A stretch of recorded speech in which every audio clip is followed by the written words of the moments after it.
My YouTube channel. ಇವತ್ತಿನ ವ್ಲಾಗಲ್ಲಿ ನಾನು ಪೇರೆಂಟಿಂಗ್ ಜರ್ನಿನ ಹೇಗೆ ಸ್ಟಾರ್ಟ್ ಮಾಡೋದು ಅಂತ ನಾನು ನಿಮಗೆ ಹೇಳ್ಕೊಡ್ತೀನಿ. ನನ್ನ ಪ್ರೀವಿಯಸ್ ವ್ಲಾಗ್ಸ್ಗಳನ್ನು ನೋಡಿ ನನಗೆ ಗೊತ್ತಿರೋಂಥ ನೋನ್ ಪರ್ಸನ್ಸ್ಗಳು ನನಗೆ ಮೆಸೇಜ್ ಮಾಡಿ ತುಂಬ ಅಪ್ರಿಷಿಯೇಟ್ ಮಾಡಿದರೆ ಒಂದು ಒಳ್ಳೆ ಟಾಪಿಕ್ಸ್ನ ನೀನು ಹೇಳ್ಕೊಡ್ತಾ ಇದೆಯಾ ಅಂತ ಅಂದ್ಬಿಟ್ಟು. ಆ್ಯಂಡ್ ಅವರು ಅಷ್ಟೇ ಸೆಲ್ಫ್ ಅನಲೈಸ್ ಕೂಡ ಮಾಡಿಕೊಂಡು ನನಗೆ ಹೇಳ್ತಿದ್ದಾರೆ ದಿಸ್ ಇಸ್ ಲೈಕ್ ದಿಸ್ ಅಂತ ಅಂದ್ಬಿಟ್ಟು. ಸೊ ನನಗೆ ತುಂಬ ಖುಷಿ ಆಗ್ತದೆ. ಸಮಥಿಂಗ್ ಏನೋ ಯೂಸ್ಫುಲ್ ಅಥವಾ ನಾನು ಕಲ್ತ್ಕೊಂಡಿರೋದು ಬೇರೆಯವ್ರಿಗೆ ಹೇಳ್ಕೊಡ್ಬೋದಲ್ವಾ ಅನ್ನೋ ಒಂದು ಎಂಥೂಸಿಯಾಸಮ್ ಕೂಡ ನನಗೆ ಆಗ್ತಾ ಇದೆ. ಸೊ ಹಾಗಾಗಿ ಆ್ಯಂಡ್ ತುಂಬ ಜನ ಕೇಳಿದ್ರು ಇದನ್ನ ಹೇಗೆ ಸ್ಟಾರ್ಟ್ ಮಾಡೋದು ಅಂತನೂ. ಸೊ ಇವತ್ತು ನಾನು ನಿಮ್ಗೆ ಹೇಳ್ಕೊಡ್ತೀನಿ ನಿಮ್ಮ ಪೇರೆಂಟಿಂಗ್ ಜರ್ನಿನ ನೀವು ಹೇಗೆ ಸ್ಟಾರ್ಟ್ ಮಾಡಬಹುದು ಅಂತ. ಸೊ ಪೇರೆಂಟಿಂಗ್ ಜರ್ನಿನ ನೀವು ಹೇಗೆ ಸ್ಟಾರ್ಟ್ ಮಾಡ್ಬೋದು ಅಂತಂದ್ರೆ, ಫಸ್ಟ್ ಪೇರೆಂಟ್ ನೀವು ಆಗೋದು ಯಾವಾಗ? When you carry a baby. ನಿಮ್ಮ ಹೊಟ್ಟೆಯಲ್ಲಿ ಒಂದು ಮಗು ಇದ್ದಾಗಿಂದಾನೆ ನೀವು ಒಬ್ಬ ಪೇರೆಂಟ್ ಆಗೋದಕ್ಕೆ ಸ್ಟಾರ್ಟ್ ಆಗ್ತೀರಾ. ಸೊ ನೀವು ನಿಮ್ಮ ಮದರ್ಹುಡ್ ಇಂದಾನೆ ನೀವು ನಿಮ್ಮ ಒಂದು ಪ್ಯಾರೆಂಟಿಂಗ್ ಜರ್ನಿನ ಸ್ಟಾರ್ಟ್ ಮಾಡಬೇಕಾಗುತ್ತೆ. When you are carrying a baby, okay, with lots of positive thoughts and lots of thinking ಮತ್ತೆ ಪಾಸಿಟಿವ್ ಥಾಟ್ಸ್ ಅಂತ ಸ್ಟಾರ್ಟ್ ಮಾಡಬೇಕು ಅಂತಂದ್ರೆ ಫಸ್ಟ್ ಥಿಂಗ್ ನೀವು ಏನು ಮಾಡಬೇಕಾಗುತ್ತೆ, ಪ್ರೆಗ್ನೆಂಟ್ ಆಗೋಕ್ಕೂ ಮುಂಚೆ there are 2 types of pregnancy, planned pregnancy and unplanned pregnancy. So ನೀವು ಯಾವ ಥರ ಪ್ರೆಗ್ನೆನ್ಸಿ ಅಥವಾ ನೀವು ಯಾವ ಥರ ಪ್ರೆಗ್ನೆಂಟ್ ಆಗಿದ್ದೀರಾ ಅನ್ನೋದು ತುಂಬಾನೇ ಇಂಪಾರ್ಟೆಂಟ್ ಆಗುತ್ತೆ. ಅರ್ಲಿ ಡೇಸಲ್ಲಿ ಇಟ್ ವಿಲ್ ನಾಟ್, ಅಂದರೆ ತುಂಬ ಹಿಂದಿನ ಕಾಲದಲ್ಲಿ ಈ ಥರದ್ದೇನು ಕಾನ್ಸೆಪ್ಟ್ ಇರಲಿಲ್ಲ, like planned pregnancy unplanned pregnancy ಅಥವಾ there is no as such. ಆಮೇಲೆ ಇವಾಗಿನ ಥರ ಹಳೆ ಕಾಲದಲ್ಲಿ they don't have any much options and they don't have any much ways. ಅರ್ಥ ಆಗ್ತಿದೆಯಾ? ಇವಾಗಾದರೆ ಸೋಷಲೈಸೇಷನ್ ಜಾಸ್ತಿ ಆಗೋಗ್ಬಿಟ್ಟಿದೆ. Like we are getting more knowledge. ಹೊರಗಡೆ ಹೋಗೋದಾಗಿರ್ಬೋದು, ವರ್ಕ್ ಮಾಡೋದಾಗಿರ್ಬೋದು, ಮನೆ ಕೆಲಸ ಆಗಿರ್ಬೋದು, ಮ್ಯಾನೇಜಿಂಗ್ ದ ಥಿಂಗ್ಸ್ ಆಗಿರ್ಬೋದು, it's become a stress to all the womens. Agree ಅಂತ ಅನ್ಸುತ್ತೆ ನನಗೆ ಕಮೆಂಟ್ ಸೆಕ್ಷನಲ್ಲಿ ಕಮೆಂಟ್ ಮಾಡಿ. In each and every vlog please do comment. ನಾನೇನಾದರೂ ಹೇಳೋದು ಸರಿ ಅಂತ ಅನ್ಸುತ್ತೆ, ಎಸ್ ಆರ್ ನೋ ಕಮೆಂಟ್ ಸೆಕ್ಷನಲ್ಲಿ ಕಮೆಂಟ್ ಮಾಡಿದ್ರೆ so it will be interactive vlog ಅಂತಾನೆ ಹೇಳ್ಬೋದು. So there are 2 types of pregnancies, unplanned and planned pregnancy. So planned ಪ್ರೆಗ್ನೆನ್ಸಿಲಿ ಏನಾಗುತ್ತೆ ಅಂತಂದ್ರೆ, ನೀವು ಆಲ್ರೆಡಿ ನಿಮಗೆ ಮಗು ಬೇಕು ಅಂತ ನೀವು ಪ್ಲಾನ್ ಮಾಡ್ಕೊಂಡಿರ್ತೀರಾ, ನೀವು ಮೆಂಟಲಿ ಪ್ರಿಪೇರ್ ಆಗಿರ್ತೀರಾ ಆ್ಯಂಡ್ ನೀವು ವೆಯ್ಟ್ ಮಾಡ್ತಿರ್ತೀರಾ ಮಗು ಬರುತ್ತೆ, ಮಗು ಬಂದಮೇಲೆ ನನ್ನ ಮಗು ಜೊತೆಗೆ ಈ ಥರ ಎಲ್ಲ ಟೈಮ್ ಸ್ಪೆಂಡ್ ಮಾಡಬೇಕು. ತುಂಬ ಜನ ಕೇಸಲ್ಲಿ ಏನಾಗುತ್ತೆ ಅಂತಂದರೆ, ಕೆಲವೊಬ್ರು ಪ್ಲಾನ್ ಮಾಡಿ ಮಗಳನ್ನ ಮಾಡ್ಕೋತಾರೆ, ಲೈಕ್ 2 ಇಯರ್ಸ್ ಆಯಿತು, ನಾವು ಇವಾಗ it's time to have a baby ಅಂತ. ಅದರ್ವೈಸ್ ತುಂಬ ಜನ ಟ್ರೈ ಮಾಡ್ತಿರ್ತಾರೆ, ಅವ್ರಿಗೆ ಮಕ್ಕಳೇ ಆಗಿರೋದ್ರಿಲ್ಲ. They set a lot of dreams, they have seen so many examples. ಅವ್ರ ಕಣ್ಣು ಮುಂದೆ ತುಂಬ ಎಕ್ಸಾಂಪಲ್ಸ್ಗಳಿರುತ್ತೆ, ಅವ್ರು ನೋಡಿರ್ತಾರೆ. ಸೊ ನಾನು ನನ್ನ ಮಕ್ಳ ಜೊತೆಗೆ ಈ ಥರ ಬಿಹೇವ್ ಮಾಡಬಾರ್ದು, ನಾನು ಹಿಂಗೆ ನೋಡ್ಕೋಬೇಕು ಹಂಗೆ ನೋಡ್ಕೋಬೇಕು ಅಂತ ಅವರ ಸುತ್ತಲೂ ಒಂದು ಬೌಂಡ್ರಿನ ಹಾಕ್ಕೊಂಡು ಅವರು ಪ್ಲಾನ್ ಮಾಡ್ಕೊಂಡಿರ್ತಾರೆ ಬಿಫೋರ್ ಬೇಬಿ ಕಮ್ಸ್.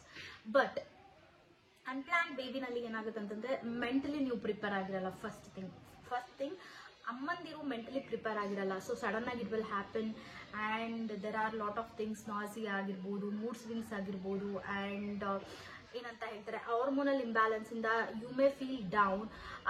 ಅದಾದ್ಮೇಲೆ ನಿಮಗೆ ಪೋಸ್ಟ್ ಪಾರ್ಟಮ್ ಡಿಪ್ರೆಷನ್ಸ್ ಕೂಡ ಇರುತ್ತೆ. So many things in cos.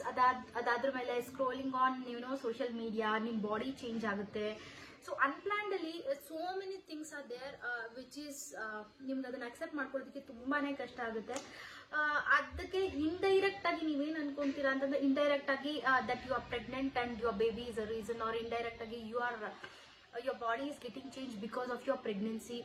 Indirectly or indirectly your baby comes. Okay, so ಏನಾಗುತ್ತೆ ಅಂತಂದ್ರೆ, ವೆನ್ ಯು ಆರ್ ನೀವು ಯಾವಾಗ ನಿಮ್ಮ ಮೈಂಡ್ನ ಮೇಕ್ ಮಾಡ್ಕೊಂಡಿರಲ್ಲ ನಿಮ್ಮ ಒಂದು ಪ್ರೆಗ್ನೆನ್ಸಿಗೆ, pregnancy is not a easy thing. Okay, pregnancy is not something, it is a universal thing or it is something naturally happens. ಎಲ್ಲರ ಲೈಫಲ್ಲೂ ಆಗುತ್ತೆ, ನಮ್ಮ ಲೈಫಲ್ಲೂ ಆಗುತ್ತೆ. ಸೊ ಎಲ್ಲರೂ ಮಕ್ಕಳನ್ನ ಮಾಡ್ಕೊತಾರೆ, ನಾನು ಮಕ್ಕಳನ್ನ ಮಾಡ್ಕೋತಿದ್ದೀನಿ. No, it's a big no. It's a time, ಆ ಟೈಮಲ್ಲಿ ಇತ್ತು ಅನ್ಸುತ್ತೆ. ಬಟ್ ಈಗ ಹಂಗಿಲ್ಲ. ಈಗ so many things are there and ನಮ್ಗೆಲ್ಲ ವಿಚಾರಗಳು ಗೊತ್ತಿರುತ್ತೆ. So we have to prepare it mentally, physically and financially ಅಂತಾನೆ ಹೇಳ್ಬೋದು. ಪ್ರೆಗ್ನೆನ್ಸಿ ಅಥವಾ having a baby it's a big deal. ಯಾರೋ ಮಕ್ಳು ಮಾಡ್ಕೋತಾರೆ, ನಾವು ಮಕ್ಳು ಮಾಡ್ಕೋಬೇಕು. ಯಾರೋ 3 ಮಕ್ಳು ಮಾಡ್ಕೊಂಡಿದ್ದಾರೆ, ನಾವು 3 ಮಕ್ಳು ಮಾಡ್ಕೋಬೇಕು. No, it's a big no. Something it is naturally happening, it should also happen to us ಅಂತ ಅನ್ಕೊಳ್ಳೋದು ಇಟ್ಸ್ ಅ ಬಿಗ್ ನೋ ಅಂತಾನೆ ಹೇಳ್ಬೋದು. So when you are into unplan thing, ನೀವು ಆದಷ್ಟು ಫಾಸ್ಟ್ ಆಗಿ, ಬಿಕಾಸ್ ನಾನು ಮೊದಲೇ ಹೇಳ್ದಂಗೆ ನಾಸಿಯಾ ಆಗಿರ್ಬೋದು, ಹಾರ್ಮೋನಲ್ ಇಂಬ್ಯಾಲೆನ್ಸ್ ಆಗಿರ್ಬೋದು, ಮೂಡ್ ಸ್ವಿಂಗ್ಸ್ ಆಗಿರ್ಬೋದು, ಬಾಡಿ ಚೇಂಜ್ ಆಗಿರ್ಬೋದು, ಇದೆಲ್ಲ ಥಿಂಗ್ಸ್ಗಳನ್ನ ಆಕ್ಸೆಪ್ಟ್ ಮಾಡ್ಕೊಳ್ಳೋದಕ್ಕೆ ತುಂಬ ಟೈಮ್ ಬೇಕಾಗುತ್ತೆ ಒಂದು ಹೆಣ್ಮಗುಗೆ. Because she is very free, she is very beautiful, she is very ಏನು ತುಂಬ ಫಿಗರ್ ಮೇಂಟೈನ್ ಮಾಡಿಕೊಂಡು she is concentrated on her diet. ಈ ಥರದ್ದೆಲ್ಲ ಇದ್ದಾಗ ಪ್ರೆಗ್ನೆನ್ಸಿ ಕೆಲವೊಬ್ಬರಲ್ಲಿ ಏನೂ ಚೇಂಜಸ್ ಆಗಲ್ಲ, ಇನ್ನು ಕೆಲವೊಬ್ಬರಲ್ಲಿ ತುಂಬ ಡ್ರಾಸ್ಟಿಕ್ ಆಗಿ ಚೇಂಜ್ ಆಗುತ್ತೆ. ಇಲ್ಲಿಂದ ಹಿಡಿದು ಕಾಲ್ ತುದಿವರೆಗೂ ಚೇಂಜ್ ಆಗುತ್ತೆ ಬಾಡಿ. ಸೊ ಆ ಥರ ಕೇಸಸಲ್ಲಿ ನೀವು ಏನು ಮಾಡಬೇಕು ಅಂತಂದರೆ, as soon as possible if your pregnancy is confirm, ನೀವು ಫಸ್ಟ್ ಮೈಂಡ್ ಮೇಕ್ ಮಾಡ್ಕೋಬೇಕಾಗುತ್ತೆ. Yes I am pregnant. So many things. ಕೆಲವೊಬ್ಬರಿಗೆ ಗೈಡೆನ್ಸ್ ಕೊಡೋದಕ್ಕೆ ಯಾರೂ ಇರೋದಿಲ್ಲ ಆ್ಯಂಡ್ ಕೆಲವೊಬ್ಬರಿಗೆ ನಾಲೆಡ್ಜು ಕೂಡ ಇರೋದಿಲ್ಲ. ಸೊ ಅಂಥ ಕೇಸಸಲ್ಲಿ ಏನಾಗುತ್ತೆ ಅಂತಂದರೆ, ಫೋನ್ ಇರುತ್ತೆ, you have to Google it and you have to make your mind. Otherwise you do some mental workouts ಅಂತಲೇ ಹೇಳ್ಬೋದು. ನೀವು ಆದಷ್ಟು ಬೇಗ ನಿಮ್ಮ ಮೈಂಡ್ ಮೇಕ್ ಮಾಡ್ಕೊಂಡ್ರೆ ನಿಮ್ಮ ಬೇಬಿಗೂ ತುಂಬಾ ಒಳ್ಳೆಯದು. Then you can become a good parent. ಓಕೆನಾ? ಸೊ ಫಸ್ಟ್ ಥಿಂಗ್ ನಿಮ್ಮ ಮೈಂಡ್ ಮೇಕ್ ಮಾಡ್ಕೋಬೇಕು. ಸೆಕೆಂಡ್ ಥಿಂಗ್ ಏನಪ್ಪ ಅಂತಂದರೆ, you start feeling your baby. ನಿಮ್ಗೊಂದು ಮಗು ಬರ್ತಾ ಇದೆ, ಲೈಕ್ ನೀವು ಹೇಗೆ ನಿಮ್ಮ ಲೈಫ್ನ ನೀವು ಹೇಗೆ ಲೀಡ್ ಮಾಡಬೇಕು ಅಂತ ಇಷ್ಟಪಡ್ತಿರ್ತೀರೋ ಆ ಥರ ಡ್ರೀಮ್ ಮಾಡಬೇಕು. ಆ್ಯಂಡ್ ನಿಮಗೆ ಫಸ್ಟ್ ಪ್ರಯಾರಿಟಿ ವುಡ್ ಬಿ ಪ್ರತಿಯೊಬ್ಬ ತಾಯಿಗೂ ಮಗು ತುಂಬಾ ಇಂಪಾರ್ಟೆಂಟ್ ಆಗುತ್ತೆ ಆ್ಯಂಡ್ ಅವಳು ಫಸ್ಟ್ ಪ್ರಯಾರಿಟಿ ಮಗುನೇ ಆಗಿರುತ್ತೆ. ಬಟ್ ಕೆಲವೊಬ್ರು ವರ್ಕಿಂಗ್ ವುಮೆನ್ಸ್ ಇರ್ತಾರೆ ಆ್ಯಂಡ್ ಕೆಲವೊಬ್ರು ಏನಾದರೂ ಒಂದು ಕೆಲಸ ಮಾಡ್ತಿರ್ತಾರೆ. ಬರೀ ಹೊರಗಡೆ ಹೋಗಿ ಕೆಲಸ ಮಾಡೋದು ಅಂತಲ್ಲ, ಮಾಮ್ ಹೌಸ್ ಮೇಕರ್ಸ್ ಕೂಡ ಅಷ್ಟೇ. She is having lot of responsibility and lot of stress as compare to outgoing woman. ಅವ್ರು ಯಾರೋ ಒಬ್ಬರು ಹೆಂಗಸು ಹೊರಗಡೆ ಹೋಗಿ ಕೆಲಸ ಮಾಡ್ತಾಳೆ ಅಥವಾ ಬಿಸ್ನೆಸ್ ಮಾಡ್ತಾಳೆ ಅನ್ನೋದಕ್ಕಿಂತ ಹೆಚ್ಚಾಗಿ ಮನೇಲಿ ಹೌಸ್ ವೈಫ್ ಯಾರು ಇರ್ತಾರೋ ಅವ್ರಿಗೇನೆ ತುಂಬ ಸ್ಟ್ರೆಸ್ ಜಾಸ್ತಿ ಇರುತ್ತೆ. ಬಿಕಾಸ್ ಅಡುಗೆ ಮಾಡಬೇಕು, ಮನೆ ಕೆಲಸ ಮಾಡಬೇಕು, ಮನೆಯವ್ರಿಗೆ ಬೇಕಾದಂಥ ಇಷ್ಟವಾದಂಥ ಅಡುಗೆನ ಅವಳು ಕುಕ್ ಮಾಡಿ ಸರ್ವ್ ಮಾಡಬೇಕು. ಅದರಲ್ಲಿ ಅವಳಿಗೆ ಸೆಲ್ಫ್ ಸ್ಯಾಟಿಸ್ಫ್ಯಾಕ್ಷನ್ ಜಾಸ್ತಿ ಇರುತ್ತೆ. ಸೊ ಅವರಿಗೆ ಒಂದು ಸ್ಟ್ರೆಸ್ ಲೆವೆಲ್ ಜಾಸ್ತಿನೇ ಇರುತ್ತೆ ಅಂತಲೇ ಅನ್ಬೋದು. So you have to start. ನಿಮ್ಮ ಮಗು ಒಂದ್ಸತಿ ಹೊರಗಡೆ ಬಂದಮೇಲೆ ನಿಮ್ಮ ಸ್ಟ್ರೆಸ್ನ ನೀವು ಮ್ಯಾನೇಜ್ಮೆಂಟ್ ಮಾಡೋದು ತುಂಬಾ ಇಂಪಾರ್ಟೆಂಟ್ ಆಗುತ್ತೆ. You have to make it and you have to accept it. Initial ಡೇಸಲ್ಲಿ you have to be so much quiet and so much calm. ಯಾಕೆ ಹೆಣ್ಮಕ್ಳು ತವ್ರ ಮನೆಗೆ ಹೋಗಬೇಕು ಅಂತ ಹೇಳ್ತಾರೆ when they have a first baby ಅಂತಂದರೆ, ಎವ್ರಿಥಿಂಗ್ ಇಸ್ ನ್ಯೂ, ಎಲ್ಲಾನು ಹೊಸದಾಗಿರುತ್ತೆ, ಎಲ್ಲಾನು ಒಂದು ಹೊಸ ಜೀವ ಆ್ಯಡ್ ಆಗಿರುತ್ತೆ ಅವ್ರ ಲೈಫಲ್ಲಿ. And it is very difficult to handle all the things.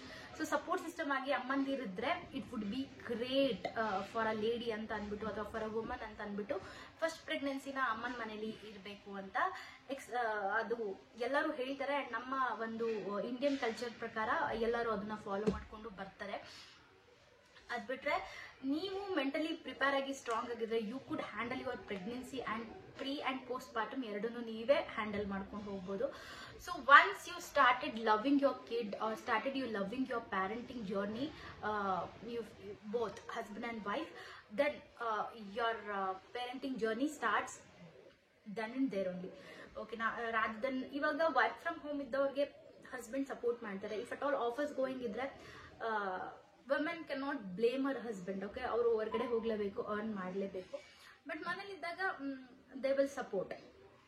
ತುಂಬ ಜನ ಹಸ್ಬೆಂಡ್ ಇರ್ತಾರೆ ಸಪೋರ್ಟ್ ಮಾಡೋದಿಲ್ಲ. For that means I am requesting you that parenting journey is not only a women. Okay, ಹೆಂಡತಿ ಆದವಳು ಮಾಡಬೇಕು ಅಥವಾ ಹೆಂಡತಿ ಮಗುನ ನೋಡ್ಕೋಬೇಕು ಅನ್ನೋದಲ್ಲ parenting journey. Both mother and father both they have to lies. ಇಬ್ಬರು ಒಂದು ಪ್ಲ್ಯಾಟ್ಫಾರ್ಮಲ್ಲಿ ನಿಂತ್ಕೊಂಡು ಇಬ್ಬರೂ ಆ ಜರ್ನಿನ ಕ್ಯಾರಿ ಮಾಡಬೇಕಾಗುತ್ತೆ. Because it is like that. Okay, parents ಅಂತ ಹೇಳ್ತಾರೆ. ಓಕೆನಾ? ಸೊ ಈ ಜರ್ನಿ ಅವಾಗಿಂದ ಸ್ಟಾರ್ಟ್ ಆಗುತ್ತೆ. ನಿಮ್ಮ ಒಂದು ಪ್ರೆಗ್ನೆನ್ಸಿ ಜರ್ನಿನ ನೀವು ಎಂಜಾಯ್ ಮಾಡ್ತಿದ್ದಂಗೆ you start loving your kid more and more and more and you so much obsessed about your kid. So everything comes last in front of your kid ಅಂತಲೇ ಹೇಳ್ಬೋದು. ನಿಮ್ಮ ಮಗುನ ನೀವು ಪ್ರಯಾರಿಟಿ ಅಂತ ಅನ್ಕೊಂಡಾಗ ಮಿಕ್ಕಿದೆಲ್ಲ ಕೆಲಸಗಳು ನಿಮಗೆ ಅಷ್ಟೊಂದು ಇಂಪಾರ್ಟೆಂಟ್ ಅಂತ ಅನ್ಸಲ್ಲ. So first you start loving your pregnancy, okay, then you can start your parenting journey easily and happily ಅಂತಾನೆ ಹೇಳ್ಬೋದು. ಹೋಪ್ ದಿಸ್ ಏನಿದೆ ಇದರಲ್ಲಿ ಅಂತ ಅನ್ನಿಸ್ಬೋದು ನಿಮಗೆ. It is very difficult to make your mind in your pregnancy and after pregnancy, because I have come through it, I have gone through it. So it is not so easy if at all unplanned. If it is planned, S, but ಮಗು ಮಾಡ್ಕೊತಾ ಇದ್ದೀನಿ, ಹೆಂಗೋ ಬೆಳ್ಕೊಳ್ಳುತ್ತೆ, ಹೆಂಗೋ ಮಾಡ್ಕೊಳ್ಳುತ್ತೆ, it is a big no. ನಮ್ಮ parents ಯಾರು ನಮಗೆ ಪ್ಯಾರೆಂಟಿಂಗ್ ಟ್ರಿಕ್ಸ್ ಆಗಿರ್ಬೋದು ಅಥವಾ ಜೆಂಟಲ್ ಪ್ಯಾರೆಂಟಿಂಗ್ ಆಗಿರ್ಬೋದು, ಪಾಸಿಟಿವ್ ಪ್ಯಾರೆಂಟಿಂಗ್ ಆಗಿರ್ಬೋದು, ಯಾವುದು ಈ ಥರದ್ದು ಮಾಡಿಲ್ಲ. ತಪ್ಪು ಮಾಡಿದ್ವಾ ಏಟ್ ಬೀಳುತ್ತೆ, ಏನಾದರೂ ಉಲ್ಟಾ ಸೀದಾ ಮಾತಾಡಿದ್ವಾ ಅವಾಗಲೂ ಏಟ್ ಬೀಳುತ್ತೆ, ಹೇಳಿದ ಮಾತು ಕೇಳಿಲ್ವಾ ಅವಾಗಲೂ ಏಟ್ ಬೀಳುತ್ತೆ. ನಾವೆಲ್ಲ ಬೆಳ್ಕೊಂಡು ಬಂದಿದ್ದು ಹಾಗೇನೆ. But we being educated, let us change the trend and let us go in a positive way. And rather than doing man handling, ಮಕ್ಕಳಿಗೆ ಹೊಡೆಯೋದು ಬಡಿಯೋದು ಮಾಡೋದಕ್ಕಿಂತ ಅವ್ರಿಗೆ ಪ್ರೀತಿಯಿಂದ ಜೆಂಟಲ್ ಆಗಿ ಹೇಳ್ಕೊಡ್ತಾ ಹೋಗೋಣ. ಸೊ ಫಸ್ಟ್ ನೀವೇನು ಮಾಡಬೇಕು ಅಂತ ನಾನು ಇವತ್ತು ಹೇಳಿದ್ದೀನಿ.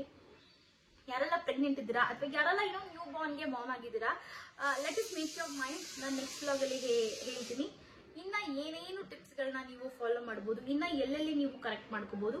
ಆ್ಯಂಡ್ ಯಾರೆಲ್ಲ ಪೇರೆಂಟ್ಸ್ ಮಕ್ಕಳು ತುಂಬ ದೊಡ್ಡವರಾಗಿದ್ದಾರೋ ಅವ್ರು ಆಲ್ರೆಡಿ ಅವ್ರ ಮೈಂಡ್ ಒಂದಷ್ಟು ಕೆಲವೊಂದು ವಿಷಯಗಳಿಗೆ struck ಆಗಿಬಿಟ್ಟಿರುತ್ತೆ.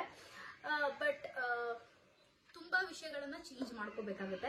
If there is any as such concern you can DM me. Particular ಆಗಿ ನಾನು ಇಂಡಿವಿಜುವಲ್ ಆಗಿ ನಾನು ಸೊಲ್ಯೂಷನ್ ಅದಕ್ಕೆ ಹೇಳ್ತೀನಿ. ಸೊ ಮೀಟ್ ಮಾಡೋಣ